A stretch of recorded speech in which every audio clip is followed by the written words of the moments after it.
Sorry. There we go. Second time I did that. Yeah. Good morning, everyone. Welcome to today's FlowFindings webinar. My name is Justin Norman. I am the founder and host of a podcast called The Flip, in which we explore local, contextually relevant startups and entrepreneurs around the continent. So thank you to Jonathan and to Gil for inviting me to participate in today's webinar. Today, we're taking a local look at how COVID-19 has affected South African tenants. And we're here to present to you and discuss findings from a tenant survey commissioned by Flow and in partnership with our survey partners, Elucidate and Sapien AI.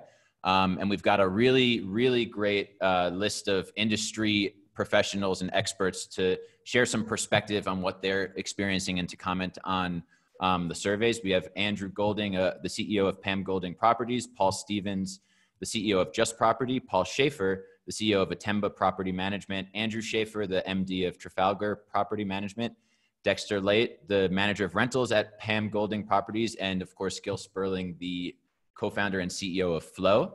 So before we get into the findings, I would just like to pass it over first to Gil, just to share a bit of context on the survey.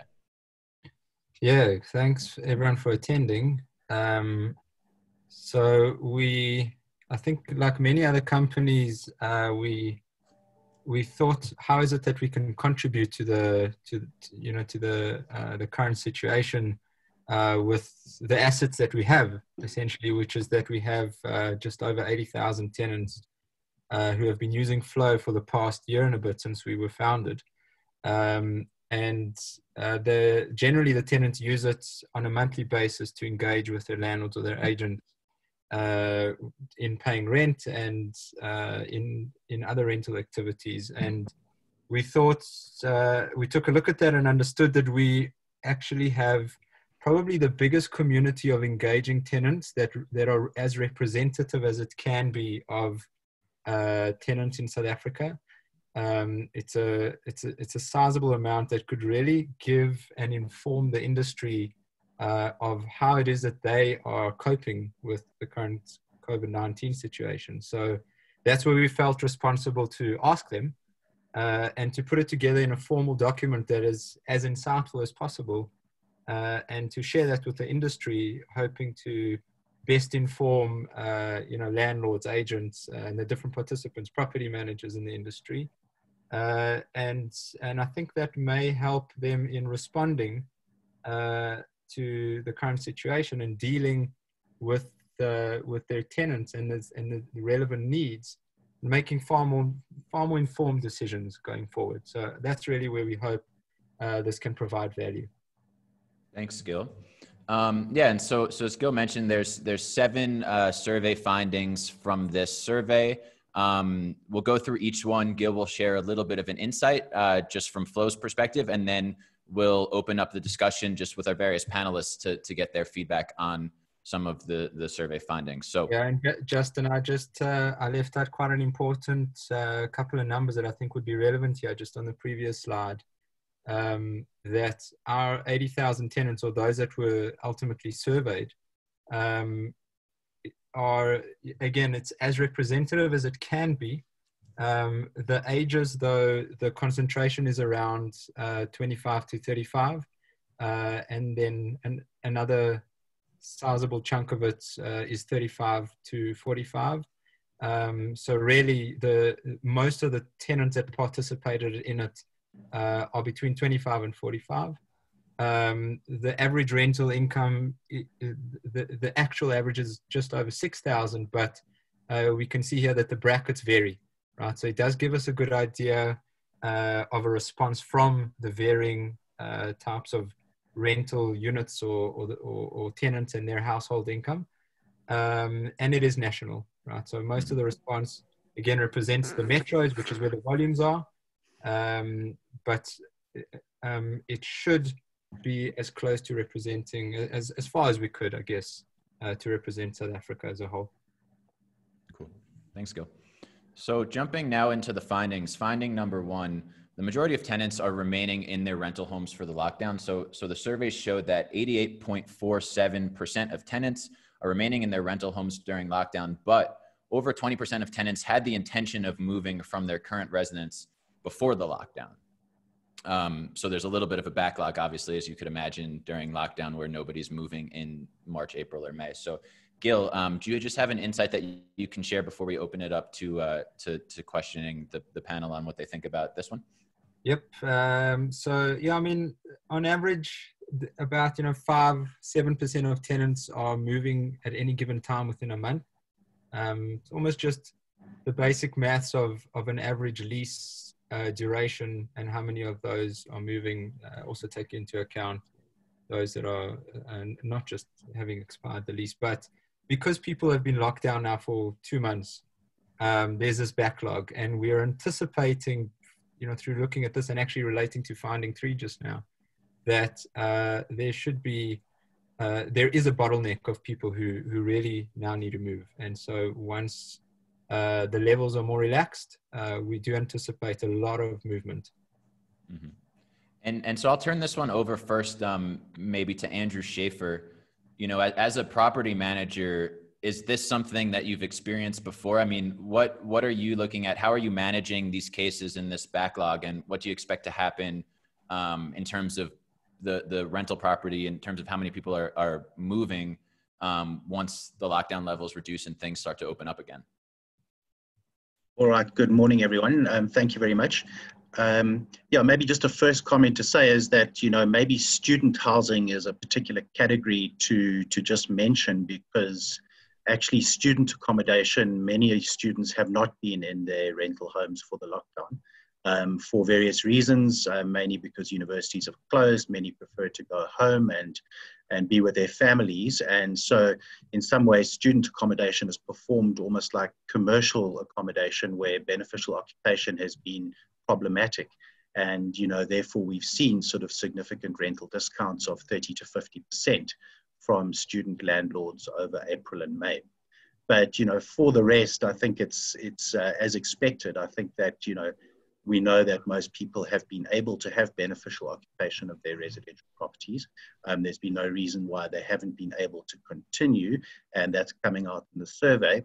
And yes, obviously there is a backlog, and that sort of hopefully will start clearing as soon as the alert levels allow. We're very keen to facilitate that, because that has a knock-on impact on our business in terms of lease fees and other sort of, income streams, as well as tenants wanting to match their requirements in terms of either rental savings or, moving to different accommodation. And, on the other side of the equation, many landlords who'd given notice to their tenants for various reasons weren't able to finalize those because of lockdown, which happened quite quickly and unexpectedly around the end of March. And so, many landlords are quite keen to swap those out and get back on track with their rental properties as well. So those would be my comments on this particular finding. Does anyone else have anything that they wanted to jump in and add? Yeah, if I could just come in, I can just support what he's just said. First of all, morning, and thank you for the opportunity to join the team or the panel. So there has been an easing of restrictions recently, and tenants are now permitted to actually move, and we've actually seen quite a bit of that happening. So it is easing the tension, the buildup that one has experienced over this period, and I think we've probably had about 20-25% of the tenants that do want to move in our particular scenarios have been able to relocate and are continuing to relocate. So it's brought significant ease on this particular aspect. But that is still a higher number than your average month. Significantly higher, it sounds like, right? It is, yeah. Yes. Okay. I guess it could be worse if people couldn't move, though, I suppose. Mm-hmm. Is there anyone else? Go on. Yeah, and if I could just add on the student accommodation, that is potentially, in student hubs, where you have the university and other tertiary centers in Cape Town, and then also in Stellenbosch, where you have it. There's been a lot of negotiating around those rentals in particular, and in some cases, landlords have really come to the tenant's aid, and in some cases leases are actually terminated, cancellation penalties have now been, or in the process of being paid, and those tenants still have some furniture in some of those properties, those that aren't furnished, and those are all playing through the system as well. Others have given substantial discounts, and they've tended to remain tenants even though they've vacated for a period of time or retake occupation post the lockdown. Yeah, and I actually Justin, think that. Go on. Sorry, go ahead, Justin. No, just finding from a just property perspective, we've found obviously a lot less movement because the easing on movement restrictions has only been over the last couple of weeks, and also very limited as to how the movement could happen. So we found it starting to happen, but as a percentage, we would normally have a turnover of about 10% of our tenant basis monthly. Whereas I think leaving lockdown, when lockdown finally ends or restrictions end totally and we've got total movement of tenancy, I think we're going to see quite a surge of tenants starting to move, mainly from an affordability perspective, where people are going to be downgrading because they're not going to be able to afford that, maybe necessarily won't be able to even rent, and they're going to move in with friends because they've lost jobs and the likes of that. That's actually a perfect segue for finding number 2, if we can hop to that next one. But COVID-19, not surprisingly, is affecting affordability. So the stat here, 78.8% of tenants' incomes have been affected by COVID-19. So Gil, before we open it back up, do you have any thoughts or an insight from a Flow perspective just on rental affordability? Yeah, and I mean, it's almost obvious relating to what we understand in terms of how the economy is responding to all of this. There's a lot of job loss. There are salary cuts, and it obviously means that one is able to afford everything far less. And I think that most of the middle income part of the economy are stretched even before the situation. They are not. They were kind of living month to month, and at a time like this, it obviously makes it far more strenuous. So, I mean, rent is your most expensive line item every month, generally 30% of your income, and this would be the first place where they are going to see a relief on their general affordability if there's any sort of subsidy, and therefore they are looking for financial assistance when it comes to rent. And Paul Stevens, I'll bring this one back to you. So you mentioned, maybe people will move from an affordability perspective or move in with friends. Are you also thinking about it from a pricing perspective? Does the cost of a renting apartment, will it change from your side as supply and demand fluctuates? And what sort of impact do you expect it to have on the just property business in the near term? I think as a whole, what we've seen, even last year, there's been a total slowdown and increase of rentals across the country, differing in different segments, but as a whole, our annual escalations in rental have been very, very stagnant over the last couple of years, and last year in particular. And I think coming out of this, we're going to definitely see a slowdown, if not a reversal of rental rates, where, I mean, already landlords are having to negotiate and renegotiate rental rates with their tenants. And if you look at the income brackets, Gil made mention of your middle class being affected, but one of the stats you've got there very much reflects that this is not only your middle segment of the market, it's all over.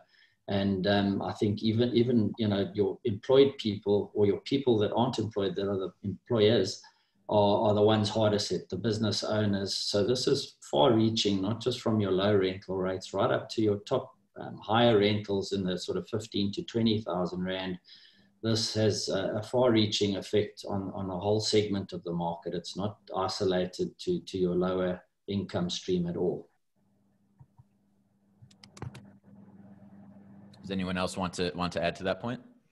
Yeah, I would totally agree with that. And in fact, the downward pressure on rentals, in fact, was evident before the lockdown already, where many rentals either, on renegotiating the contract, they either stayed flat, and in some instances, there were actually reduction in rentals. So that was certainly, as I say, evident even before the lockdown. And I think that trend is going to continue and indeed probably get worse than it was before the lockdown. Paul Schaefer, I'm curious, maybe just from your perspective as well, with Atemba being more CBD centric housing, is it similar commentary? I know your demographics maybe are a little bit different than just this survey, but what sort of experience and what things are you seeing?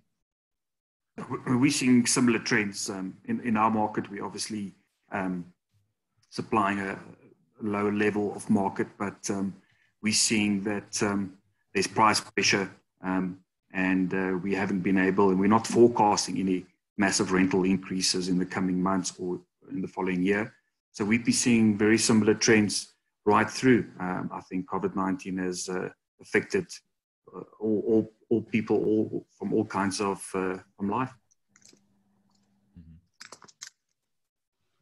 Sorry, was there someone that wanted to say something before I jumped in? Justin, maybe. Sorry. So Dexter, someone going before me. It's Andrew here. Yes, I was just going to say two things. One is that, this was an exacerbation, as we heard already, of, slow economy, unemployment, significantly rising municipal charges, which have been pressuring tenants. And all of that's, these trends have probably been going on for a fairly long time. COVID's just exacerbated them to the extent we see here. From a landlord perspective, I think the anxiety is, what does that mean in terms of the rental income streams they've been planning on to service their municipal charges, their bond costs, etc. And how do they plan ahead? And very much the concern is, as many of these tenants do operate month to month, as we heard from Paul, I don't think they're going to be able to catch up these arrears, which theoretically aren't being cancelled or credited, they've just been rescheduled. And the question becomes, how does this clear through the system? And I'm expecting to some extent that, rental credits will have to arise at some point as an incentive to try and collect something, and try and make this a priority spend and kind of get the tenants to catch up, because otherwise it's just going to, roll and escalate sort of progressively without any turnaround point ahead. So that's the concern for many landlords. The other thing which is quite interesting is that many of our clients are sort of, because they don't have a lot of context to compare to, it's helpful to say to them, this is an industry trend and here are some stats that give you some context, and it's not just your property or your particular area, it's a national trend, and that kind of puts them in the picture that, the managing agent is doing their job in terms of collections, and, it's not unexpected under the circumstances. But certainly the relaxation of the alert regulations is not very clear. So it's hard to know how quickly this will change. And a lot of tenants are kind of uncomfortable to commit to settling their rental or their arrears until they know when they can get back to work, when they will start earning their income again, and what the future holds. So, the quicker certainty can enter the market, better. We're expecting level 3 from the beginning of June. What that means will only probably be clarified late next week. And even then, it's a fairly fluid situation. So, all of that kind of, is playing into the outlook, which is causing, a lot of anxiety for landlords as well as tenants equally. Mm-hmm. And you mentioned, forecasting. How are you forecasting and updating your budget, or is it just necessarily a very fluid situation, given that, it's really an impossible situation to predict? Yeah, I think it's month on month. So May is worse than April. Which is what you'd expect. I'm hoping June is going to be slightly better because the regulations are relaxing, more people are back to work, there's improved economic activity. So one would think on the back of that, you could use May as the baseline or bottom point, and then sort of, forecast incremental improvement from that point forwards. Someone else want to jump in there? Yeah, if I could go off the back of that particular question of the budgeting and just confirm the same with what Andrew said, is it's been extremely, extremely difficult because there's been all the uncertainty. And I think we all anticipated that May was going to be a bad month. And funnily enough, I've actually found it with our selection of tenants to have actually been a lot better than what we were anticipating. I was budgeting for a 60% collection rate, whereas we're bordering on 75, 76% at the moment, which I think as our group of tenants is phenomenal. It's a lot better than what I thought. The difficult thing is going into the uncharted territory of, when is lockdown officially going to start ending and when can we get back to business? For a lot of tenants, we're trying to negotiate with them now some form of settlement plan, as Andrew said, but they have they've got no certainty. So they can't sort of confirm that this is how they're going to make payment.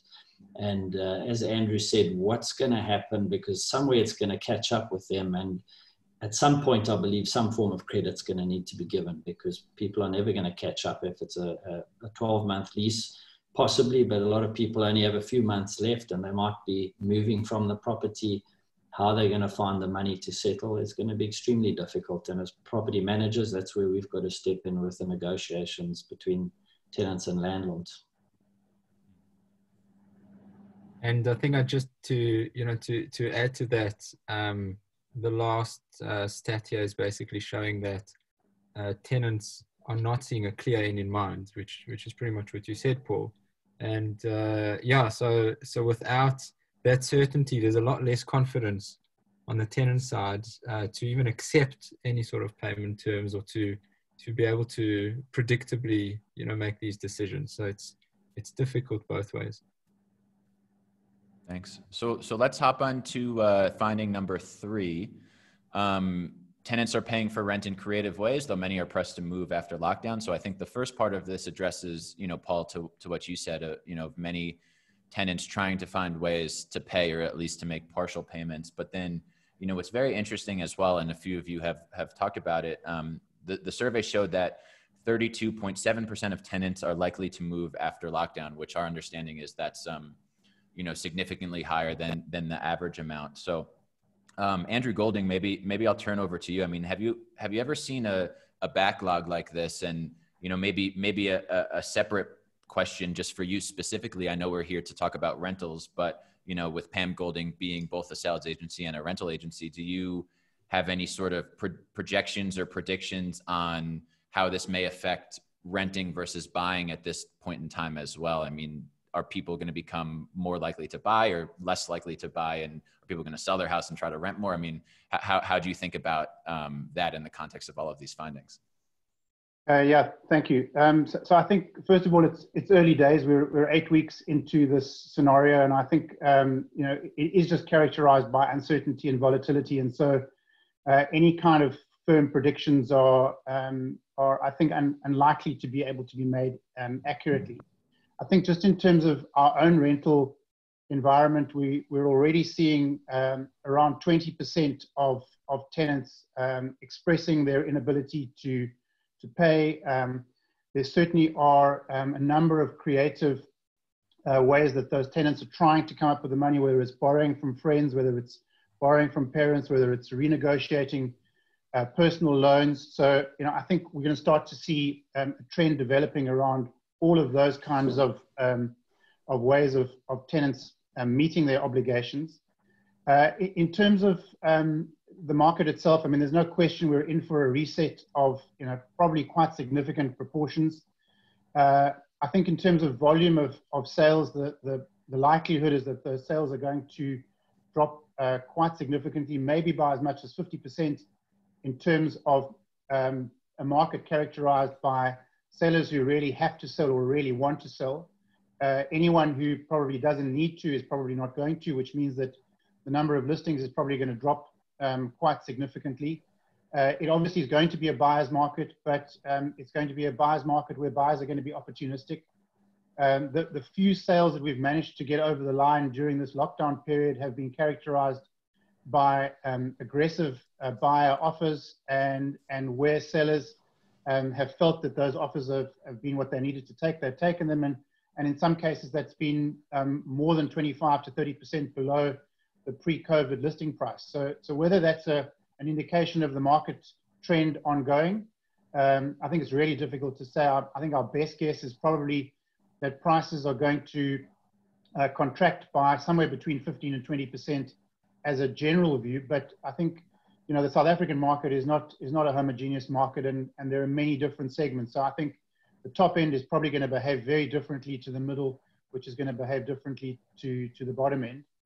And then maybe just as a final point in terms of renting and buying, I think if the previous market downturns are anything to go by, there is going to be a propensity to increase renting over buying, just in terms of affordability, and that may improve the supply and demand characteristics of the rental market. But I think what the panelists have said earlier in terms of the downward pressure on rentals is still going to be the overwhelming feature.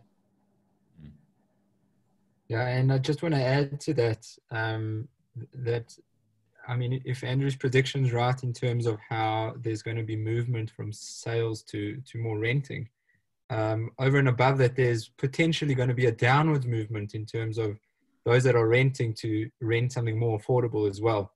So I think overall, there's going to be quite a whirlwind of movement from the full spectrum of property. Yeah, Gil, just to come in there, 100% correct. There's also, funny enough, some in instances where tenants are actually looking, with the new work from home scenario that everybody is facing. We faced a number of inquiries already where tenants are actually looking to upscale. They're looking for larger premises that actually allow them to work from home, have extra room or two for, sometimes you have more than one person in the home that has to work. They need relatively quiet environment. So we've actually seen quite a bit of those inquiries in the past year, in the past month or so. Interesting.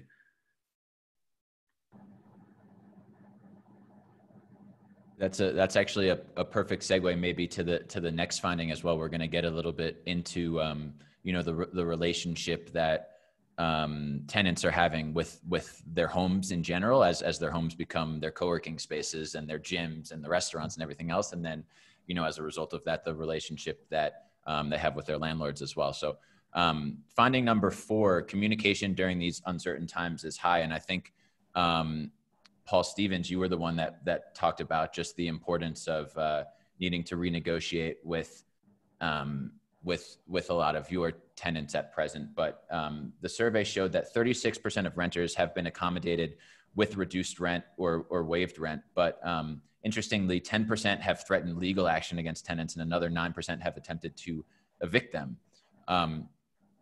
Gil, do you have an insight just from a flow perspective, knowing it's a difficult situation for landlords that you could speak to, at least from a communication and relationship perspective? Yeah, and I mean, you just said it. Everyone is getting hit by this, and I think it's important to note that tenants, as much as of course they are getting the brunt of it because the most expensive item for them is rent. The landlord as well has their expenses. They need to be paying off their property. Most landlords are geared, and as much as they're going to the institution to try and get some sort of relief. I can't remember if it was Dexter who mentioned, but it's just a deferral. It's not a relief, and it's not a non-payment. So it's something that makes it very difficult, even with that deferral. Often difficult for the landlord to pass down those benefits to the tenant, but those that do, of course, can. And I think that it's very much about communication and being reasonable, really, at the end of the day. Being mindful that everyone is suffering from the situation, and it comes down to conversation. I think the one thing that we've also seen within these stats is that the sentiment and the positive conversations that have come out are actually more so with individual landlords than with the institutional landlords. On average, the big portfolio companies have a bit more of a risk of losing their tenants, I think, because there is a bit more flexibility that comes from the individual landlords. That's what we've seen across the base. Interesting. Paul Schaefer, I want to ask you this. I know that Atemba has been thinking about a lot of sort of unique and alternative ways to improve the communication and the relationship with your tenants, even before COVID-19. I mean, you and I met back in March, and we talked a little bit about some of the ways in which you're, I think it was instituting like a Wi-Fi program or something like that. So maybe could you speak to just some of those things and how you're finding it affecting the relationship with your tenants during this time? Sure. Yeah, I think when there's times like these, when it's crisis times, there's also there's a lot of negativity, as has been said by everyone, but there's also opportunities. I think we've been forced to get creative in the way we do things. So, for example, we've given 5,000-6,000 of our tenants all free internet, free Wi-Fi, free fiber, depending on the building. So that's helped us to communicate better with them, and obviously give something back where they could. A lot of people are working from home. A lot of people need to be entertained because they're locked in their apartments all day long. So that was something that we brought in during this lockdown period, and it's also given us the opportunity to open up communication channels. So we've set up various WhatsApp channels and various other channels, and we've seen a massive improvement in our communication with our tenants, and I think that's one of the reasons why we were able to probably collect better than we expected as well in this period. We've had various programs where we assisted tenants who were affected with the income.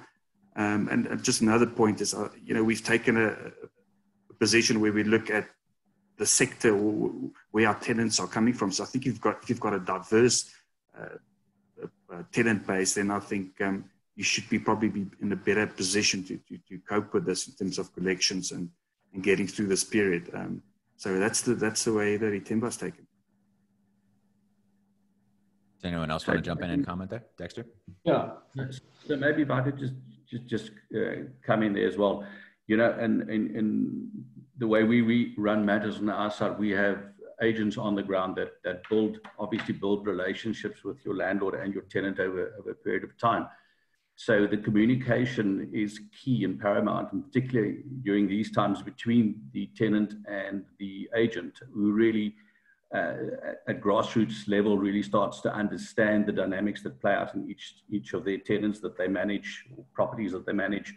And the agents then play a key role in negotiating with landlords in the event of tenants, falling upon hard times and having difficulty to service their rent, and making various recommendations to the landlord. So I think that is key. It's important to arm your landlord, your owner, with knowledge as to what's actually happening in the market, and then to take a longer term view and say, well, if your tenant can only pay potentially 50% this month and maybe 50% next month, and there's the possibility of recovering those arrears over time, as opposed to taking a hard line and seeking to have a tenant vacate, because at the end of the day, who are you going to put in your property? You need to look at all those factors that affect the income stream of the landlord.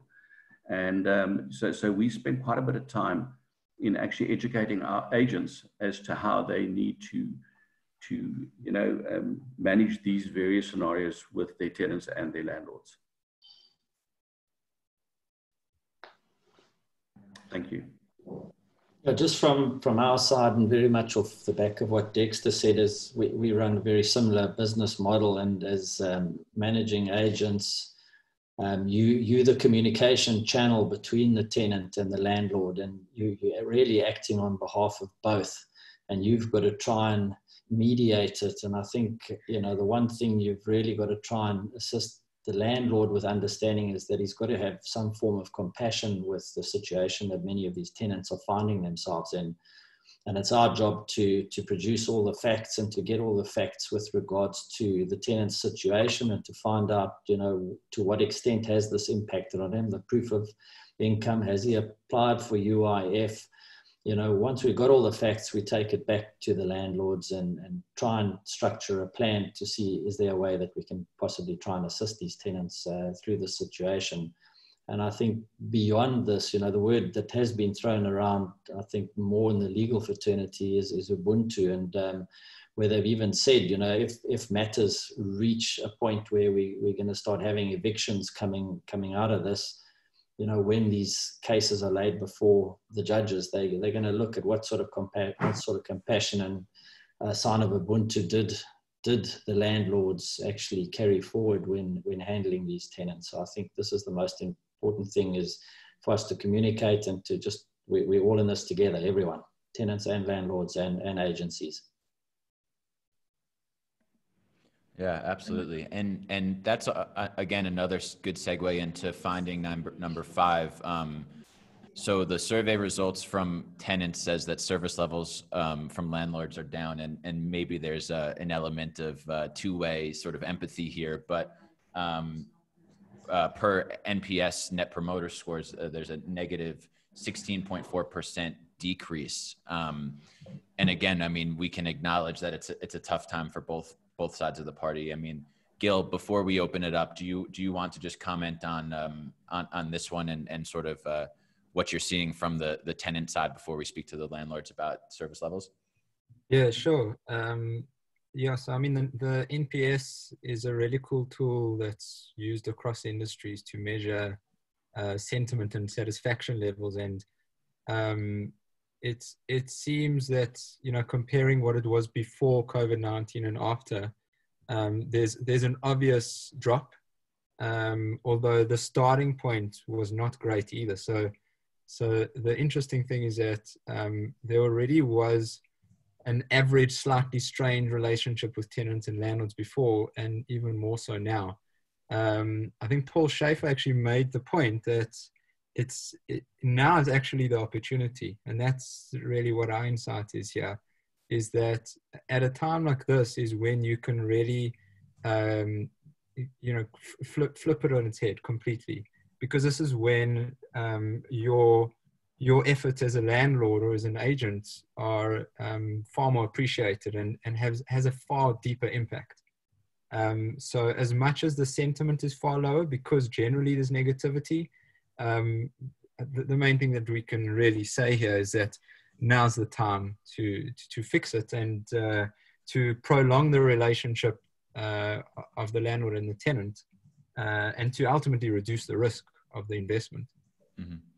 And before I open it up, I just want to mention, I know that a number of people have asked questions and we see them. We're just going to do the Q&A afterwards, after we go through the findings. But Dexter, maybe I'll turn this one over to you. I mean, it's sort of what we've talked about already, but, you know, we can imagine that COVID-19 is impacting just the ability to provide good service during the lockdown. And then I'd have to imagine that people being home all day and is heightening, I think, you know, their sense of what is good service. So what sort of experiences are you having? And from a managerial perspective, I mean, how are you thinking about trying to counteract some of these sentiments?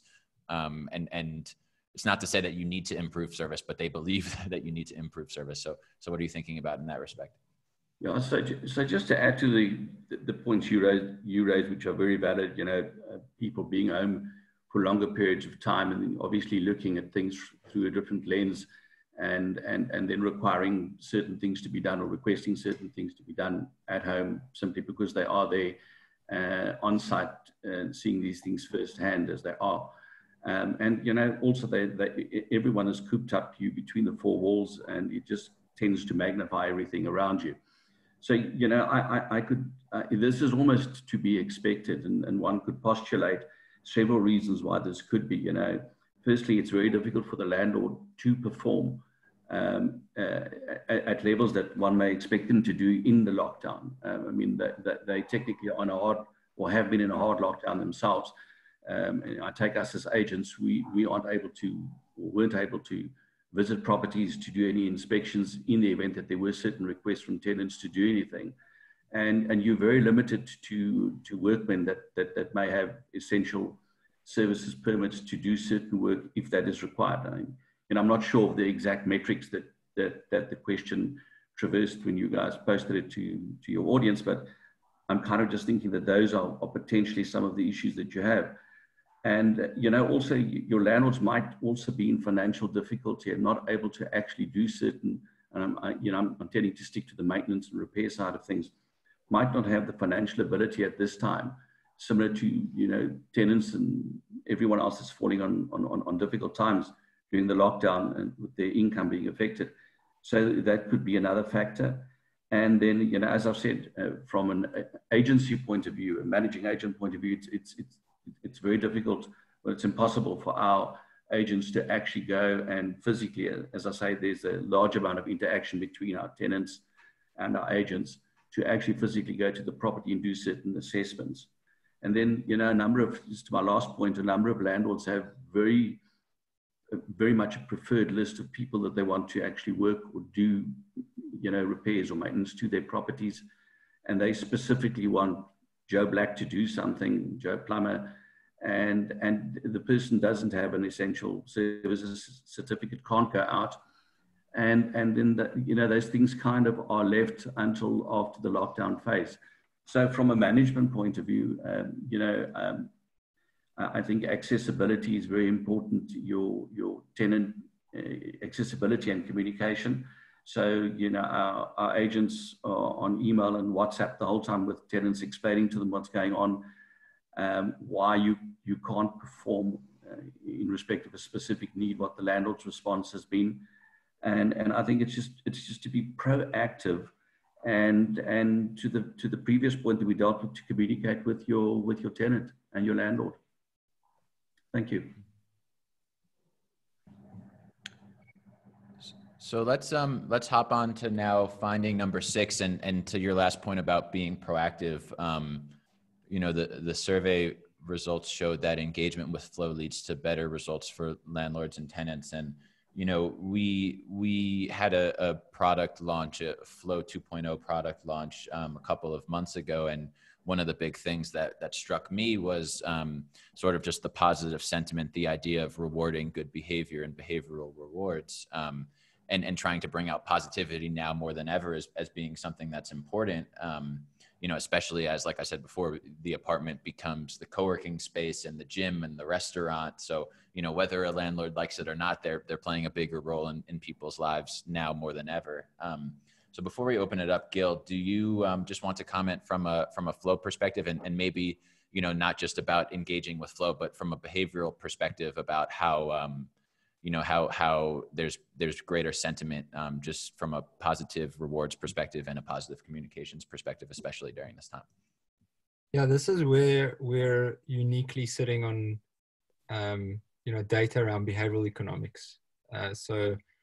We've spoken a lot about the impact on both the landlord and the tenant, and we've hinted on some of the solutions about being proactive, about you know, creating that positive sentiment and so on. And again, with what we have at its core, what we found, you know, you know, it's quite significantly showing that those that have engaged via Flow are showing a far more positive sentiment. And it's much more about those that have engaged with the landlord through a loyalty sort of mechanism, right? So we didn't really invent any of this. You know, these types of ideas have been around in retail, in the medical schemes, as we all know, as we're all part of them. But we're certainly seeing a lot of impact on the relationship, and especially at a time like this. So the same NPS score was run for those that are engaging through Flow, through landlords who are rewarding them. And there's quite a remarkable difference. And so I think it all, you know, relates to what is it that we can possibly do at a time like this, that where both sides of the marketplace are strained, right? And so, yeah, I mean, ultimately there's a very high correlation between engaging with your tenant in a positive affirmation way and ultimately reducing the risk. That's the ultimate conclusion that we found here, is one thing that landlords and agents can do. Yeah, and I think as you know, again, as the landlord increasingly plays a bigger role in the lives of tenants, I wonder if this is an opportunity for, you know, other third-party service providers, like what Flow brings in, you know, like somebody like Candua, for example, to fill a gap where, you know, landlords may not necessarily be the best ones to solve that problem. You know, maybe I'll open this one up to you, Andrew Schaefer. I mean, what are you thinking about the role that the property manager is playing right now in the lives of tenants? Obviously the lockdown being sort of a extenuating circumstances, but then in the future, you know, are there ways in which, you know, you might think about trying to increase the relationship that you have through other sorts of concepts like that? Thank you. I think it's an effective communication tool, and we spoke earlier just about the importance of effective communication to make sure that tenants are heard, that their needs are understood, and then, to some extent negotiated with the landlord to try and address and resolve. So the communication element of that, I think, is reflected here as well. An interesting point is that to a large extent before this, we operate very much within the confines of the lease agreement and the mandates we have with our landlord. So it's very legalistic in terms of the framework of how charges are raised, the way the rental is collected, and the way different issues are dealt with. But in many ways now we're off script because these circumstances aren't dealt with through the lease agreement. A lot of the issues or the credits or the way that the arrears are dealt with is a goodwill factor. It's not defined in the lease agreement. And therein comes the importance of negotiating between what the tenant needs to achieve and their anxiety and uncertainty, and then on the landlord's perspective, their commitments and objectives, and trying to reach sort of common ground and a compromise which both feel is fair. And it is a good time to retain good tenants and to build the relationship through that, of which the negotiation and communication is key. One of our challenges as landlords is to try and sift out those that are taking a chance, and that's why we do need to evaluate individual circumstances specifically and individually. We ask for some documentation from employers or to try and, back up the circumstances or loss of earnings, etc., so that the challenges are quantified or documented to some extent, and then build on that in terms of the negotiation. So that's quite important. And, the delay and the friction in that process might be one of the reasons that the NPS score, the service levels are seen as problematic. And in many ways, the tenants don't always see, the landlord's perspective and their objectives and commitments and challenges as well. And some of the constraints coming from that direction, because they aren't visible and they aren't clear, can be perceived as poor service delivery and lack of cooperation and support. So it's a difficult predicament to be, negotiating between sort of almost diametrically opposed sort of objectives of one party trying to pay as little as possible, the other trying to collect as much as possible under very difficult and fluid circumstances. But, that's what the challenge requires. And it just goes back to good communication, prompt and fast responses, and a tool like Flow then would provide a channel to do so. Thanks, Andrew. Moving on now just to our final finding before we open up the Q&A. So rewards incentivize tenants to pay on time. 85% of tenants are likely to pay their rent on time if rewarded for doing so. And I think we've sort of touched this topic a little bit, just about whatever it takes right now and the opportunity to gain positive sentiment with tenants, especially during difficult financial times. So before we open it up again, Gil, do you want to talk maybe perhaps especially from a behavioral economics perspective on the way in which the rewards are having a positive impact from a behavior perspective? Yeah, and I mean it's really a drill down of the previous point and Andrew's points right now, that it's really about creating that goodwill. So, and it's almost logical. It's what you and I do on a daily basis. It's how we engage. Goodwill is created with, at least a positive affirmation. Thank you for paying your rent. It's really as simple as that. But the execution of it on a large scale is where the complexity comes in. So, our insight here is that the ultimate gain of creating goodwill through a positive affirmation and positive sentiment is that, affirmation means goodwill, goodwill means loyalty, loyalty means retention means that your yield ultimately is far higher. And in a situation like this, where a tenant is potentially at risk of needing to downgrade, there could be a level of goodwill that could help retain that tenant as far as possible before it's actually comes down to just a money decision of not being able to afford it. So there is that line, but there is certainly a major impact or a major influence on the decision that a tenant ultimately makes based on what the relationship and the sentiment is with their landlord. Maybe this is a good one. This is a good one for you, Paul Schaefer. You know, you already mentioned just seeing a higher payments rate now because perhaps of the Wi-Fi program that you've implemented in your properties.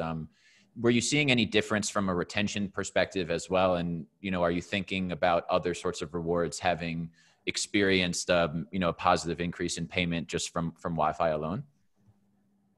Yeah, I think firstly it's early days, as said earlier, but we so far in the first 8 weeks we've seen better results than expected, and I think it's all about, because of the pressure the market's under, the pressure that is on rental prices, the pressure from utilities.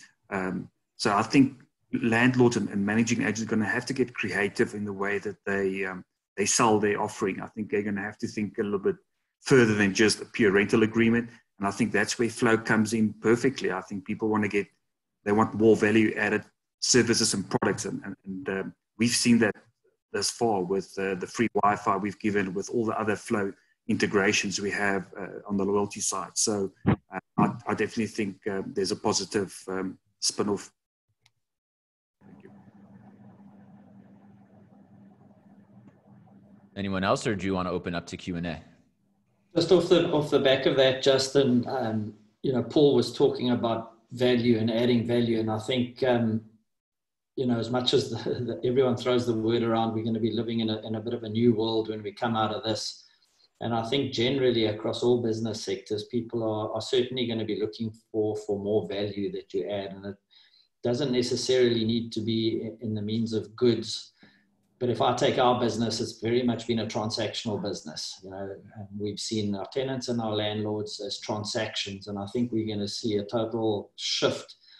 And that's going to move towards a relationship business. And, you know, as much as it has to a certain extent been, that's going to be that value that's going to need to creep in. And we're going to definitely see a shift towards people creating much more interpersonal relationships. A tenant's not just a tenant. That tenant could be a client of yours for life. He could go on to eventually buy a home, to become an investor himself. So I think those are the type of behaviors that we're going to start seeing coming to the fore in our industries is more relationships. And I just want to add to that, Paul. I totally agree with that. The notion of value is actually something that we should all try and understand, because there's the perception of value, right? So there can be the actual monetary amount that the value is worth when you go and buy, for simplicity's sake, a voucher, you know, for a meal at KFC. But the perception of giving that as a gift or as a package or packaged into being creative of how you can provide that more affordability, the perception of that value goes way beyond than the cost itself. And we've always thought of, you know, the people, the participants in this ecosystem, the tenants, the landlords, the agents, as the tenants being the customers of.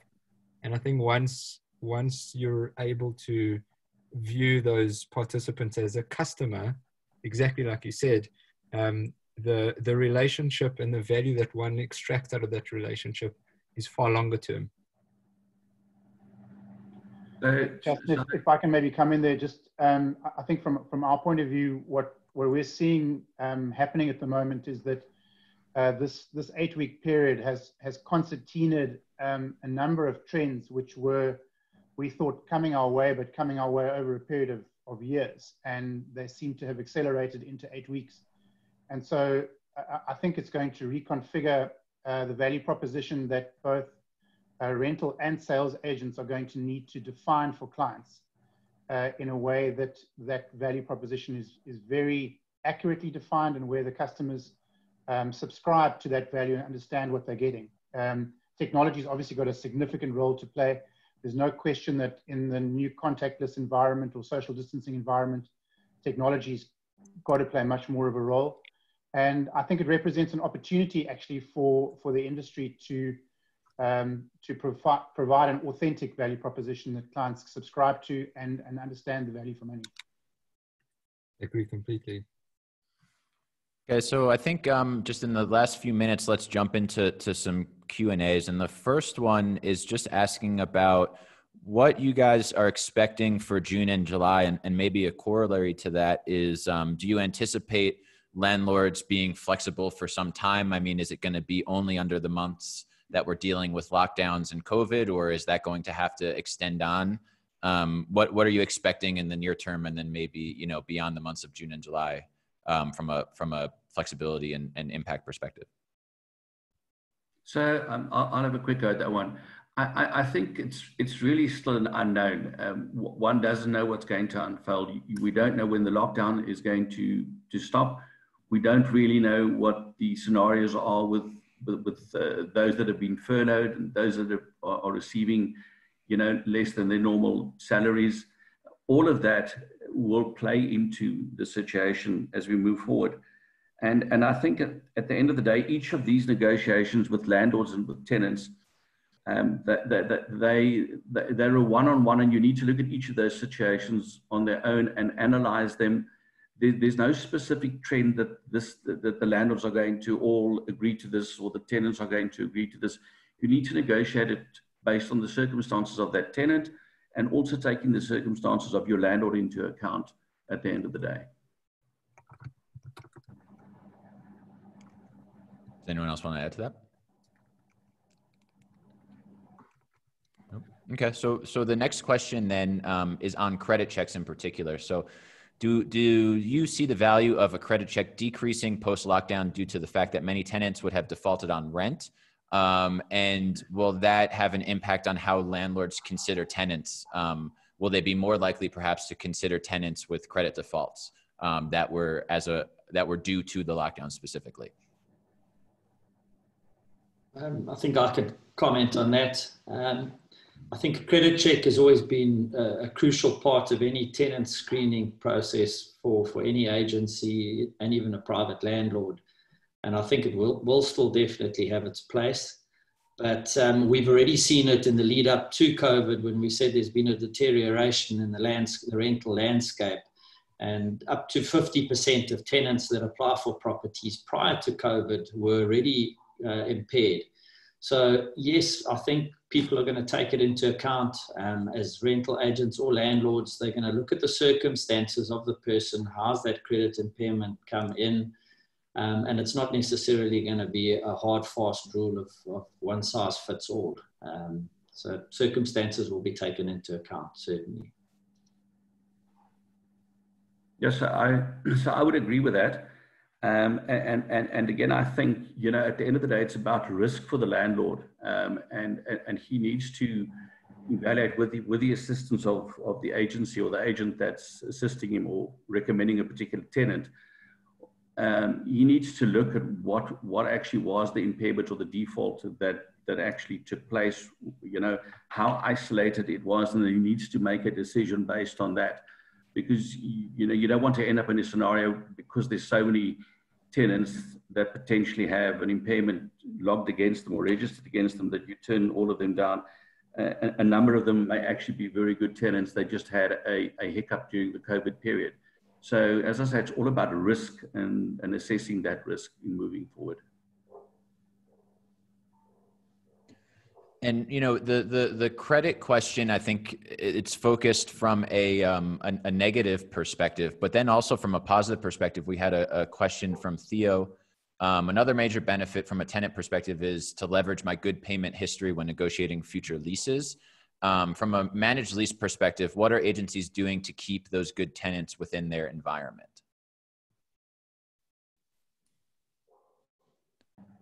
Justin, so Andrew here. So, I mean, the point was made earlier, it's about retaining good tenants. So if you've had a good tenant, you would likely, you know, extend them, you know, better terms, more discounts, more advantages through this period to retain them after. So it goes back to the goodwill point. And if there's existing goodwill, you know, you tend to see the landlords agreeing to more credits and better terms for deferring rentals, you know, going forward.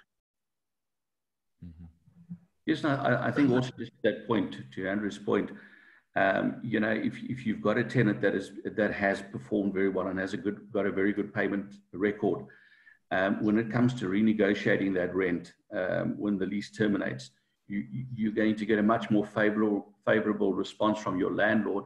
You know, if you look at an escalation or the rent remaining the same, or even potentially a decrease in the rental. So it certainly plays in the tenant's favor, and you know, the agency or the agent involved would play their role in motivating that particular scenario or situation to the landlord, in convincing the landlord, you know, we have a very good tenant here, he's looked after the property, and you know, I think we should either keep the rent the same or maybe reduce it fractionally in the current market, of course. Thanks, Dexter. So just before we get to the next question, I just want to mention, I see a few people jumping off. For those who are still on, the full report of this survey is going to be available on Flow's website. It's actually a microsite, findings.flow.rent. Again, just findings.flow.rent. And I think, you know, just to prevent us from going over any longer, maybe we can wrap it up there. I just want to ask the panel, well, first of all, thank you all for taking the time to join. Do you have any closing remarks, each of you, that, you know, just about this situation and just about the subject matter and the results of these findings, and anything else, you know, you may wish to add about how things will look on a go-forward basis? Just in closing comment from myself, it's a good time to intensify service levels, as we've seen. So, you know, the challenges, the difficulties, the anxiety with both tenants and landlords is a very good time to improve communication, reach out more, you know, be better informed about circumstances, be able to answer frequently asked questions about when you can move, what's required to, you know, to do the move in terms of permits. And just to try and be as informed as possible, recognizing things change very quickly and move fast. So, you know, that's really, I think, the challenge to the industry, and to be able to sustain that through this difficult period. Thanks very much for being part of this. Thank you. Thank you. So just in closing from my side, I think if I can sum it up in 3 words, communication is absolutely critical in this time, between landlords, tenants, and agents, and there needs to be a fair amount of negotiation with your landlord, with your tenant, and there needs to be some compromise, empathy, and compassion from both sides in respect of the request from both the landlord and the tenant. Thanks again. Thanks, Dexter. I think from my side, Justin, thanks for the opportunity to join you guys today. I just want to reiterate what's been said. I think we found communication to be the most important tool. Explain to us the situation. We're here to help. We're here to see what we can do to alleviate the problems that COVID's created. And I think everyone's on the same page. We're trying to help our tenants as best as we can. Thank you very much. Thank you. Yeah, thank you, Gil and Justin, for the session today. It was great to be a part of it. And I think the other guys have all summed it up very much. And communication is going to be a key thing for us all to come out of this thing. And I think there was assumptions or questions around how long is this thing going to go on. And I think that's the unfortunate thing that we find ourselves in, is this uncertainty is the thing that's eating all of us. And there's no clear path just yet, but I'm sure that there'll be a silver lining soon, and there'll be another good day soon, and all of us will be fine. So thanks very much for the opportunity, and all the best. Thanks, Paul. Yeah, and I think from my side, thank you as well for the opportunity. Just really hopeful that the industry initiatives that are underway at the moment to try and persuade the government to reclassify us from a level 2 to a level 3 are successful. We're really hoping that we're going to have some good news by the end of May, which will obviously make a massive difference across the board. So thank you, and remaining hopeful. Thanks, Andrew. Gil, anything? Yeah, just again, I think thank you to all the panelists for contributing. Andrew, Paul, and Dexter. I think it was very, very valuable. I echo with everything, with all of your opinions. it really helped validate a lot of our findings here. And our hope is that this is some contribution to the industry. And if there are any, more questions or more insight that we can help provide potentially, we'd be very happy to hear. And I think, coming together at a time like this is important, which is what we're doing. And I'm quite bullish and positive of us getting through this. We always survive. So thanks again, guys. I hope it was good. Yeah, thanks everyone on the panel. Thanks everyone who's attended. I just shared the link to the in the chat to the full report. Again, it's findings.flow.rent, and then the report will actually only be available for download this afternoon, but you can enter your email address, and then we will also send an email out just to everybody who attended as well, so that they can see the report. But thank you again, everybody. We really appreciate it, and stay at home. Thanks. Cheers. Cheers. Bye. Bye. All right.